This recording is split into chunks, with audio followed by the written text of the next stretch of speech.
Hai semua, kali ini saya buat kue tradisional yang sangat mudah dibuat, rasanya enak, dan modalnya sangat hemat. Cocok kalau dijadikan ide jualan.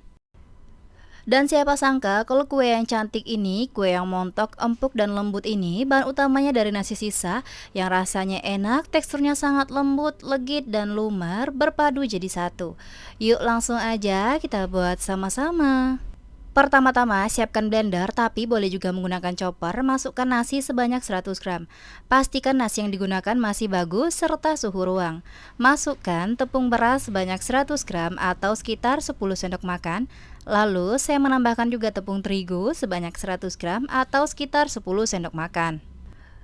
Dan untuk takaran sendoknya, jangan terlalu penuh atau munjung, cukup cembung aja. Tambahkan juga gula pasir sebanyak 150 gram atau sekitar 8 sendok makan, garam setengah sendok teh, serta santan sebanyak 300 ml. Santan yang digunakan ini santan segar, tapi boleh juga ya diganti dengan santan instan. Selanjutnya, kita tutup blendernya dan ini akan saya blend sampai tercampur rata. Jika sudah di blend, bahannya udah halus dan tercampur rata, boleh matikan blendernya.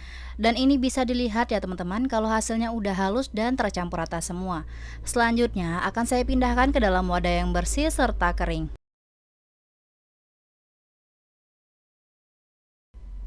Kalau adonannya udah kita pindahkan ke dalam wadah, selanjutnya masukkan ragi instan sebanyak 1 sendok makan. Untuk raginya, gunakan ragi yang masih baru serta masih aktif ya teman-teman. Dan kita aduk rata sampai tercampur dan raginya larut. Untuk ragi yang digunakan, pastikan ragi yang suhu ruang dan tidak disimpan di lemari pendingin. Yang saya gunakan ini ragi instan merek Fermipan. Dan kalau udah tercampur rata, raginya larut. Selanjutnya, adonan ini akan saya diamkan atau istirahatkan kurang lebih selama 1 jam sampai adonannya mengembang serta muncul gelembung-gelembung pada permukaan adonan. Dan kita tutup menggunakan plastik wrap ataupun kain bersih ya teman-teman. Setelah saya diamkan selama 1 jam, adonannya sudah mengembang dan muncul gelembung-gelembung pada permukaan adonan. Selanjutnya, kita buka plastik wrapnya.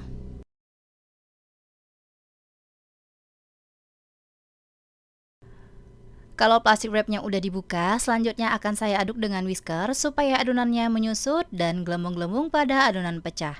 Dan ini kita aduk rata aja sampai tercampur semua ya teman-teman.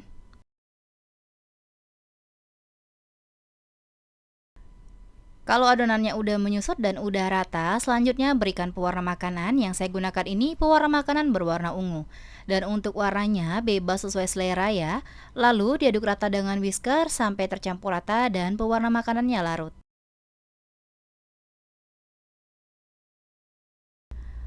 Kalau udah rata dan udah tercampur, kemudian adonan ini sisihkan terlebih dahulu, kita siapkan cetakannya. Saya menggunakan cetakan putu ayu, jangan lupa ya olesi minyak sayur ke seluruh permukaan cetakan supaya tidak lengket.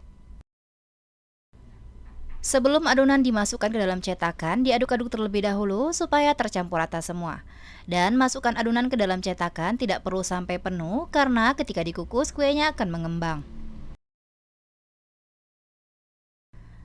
Dan pada tahap ini boleh kita siapkan kukusan dan kita panaskan supaya airnya mendidih dan panas.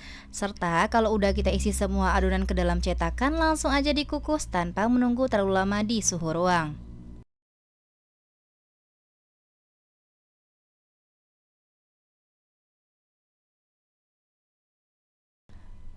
Pastikan menggunakan kukusan yang sudah panas serta airnya mendidih. Dan kita buka tutup kukusannya, langsung aja kita kukus kuenya, masukkan satu per satu sambil kita rapihkan. Dan dikukus menggunakan api kecil aja, dikukus selama 20 menit sampai matang. Selama proses pengukusan jangan pernah tutupnya dibuka ya teman-teman. Setelah 20 menit kuenya udah matang dan kita buka tutup kukusannya. Bisa dilihat ya teman-teman, kuenya mengembang semua dan cantik banget. Terlihat menul-menul dan gembul banget. Langsung aja kita keluarkan kue satu per satu dari kukusan dan kita lanjut mengukus sisa adonan sampai adonannya matang semua dan habis. Serta pastikan untuk kue apemnya ini dikeluarkan dalam keadaan masih panas ya supaya tidak lengket. Untuk kuenya ini wajib banget dikeluarkan dalam keadaan masih panas supaya mudah dikeluarkan, kuenya mulus serta tidak lengket. Teman-teman bisa lihat kan kalau hasil kuenya juga sangat mulus dan gembul-gembul, serta aromanya juga wangi dan kuenya juga cantik banget. Coba deh suguhkan kue yang satu ini kalau lagi ada acara di rumah, pasti semua pada ketagihan. Rasanya enak banget. Teksturnya juga sangat lembut dan empuk ya teman-teman. Nah, kuenya udah saya keluarkan semua dari cetakan dan kuenya juga udah matang, cantik banget. Dari satu resep saya dapat sebanyak 21 buah. Ini hasilnya bervariasi ya, tergantung ukuran cetakan yang digunakan dan seberapa banyak teman-teman di rumah mengisi adonan ke dalam cetakan. Aroma kuenya juga enak, khas banget. Dan teman-teman pemula yang pengen coba jualan, coba deh gunakan resep kue yang satu ini. Buatnya sangat mudah, modalnya hemat, hasilnya bisa banyak banget, dan pasti laris manis karena rasanya enak dan layak banget kalau dijadikan jualan. Apem nasi ini juga cocok banget dijadikan isian snack box, suguhan saat ada acara, ataupun cemilan untuk keluarga tercinta sambil minum teh ataupun kopi di sore hari. Teman-teman bisa lihat ketika saya belah kuenya, kelihatan sangat halus ya teman-teman seratnya dan empuk banget. Untuk rasanya ini enak, manisnya pas, gurih santannya berasa, aromanya wangi, apalagi dimakan dengan kelapa parut makin enak dan makin mantap. Resep ini rekomen banget teman-teman cobain di rumah untuk dijadikan ide jualan, isian snack box, suguhan saat ada acara, ataupun cemilan untuk keluarga tercinta. Sangat mudah dibuat dan hasilnya cantik banget. Terima kasih sudah menonton video saya, semoga bermanfaat, selamat mencoba, sampai jumpa di video selanjutnya.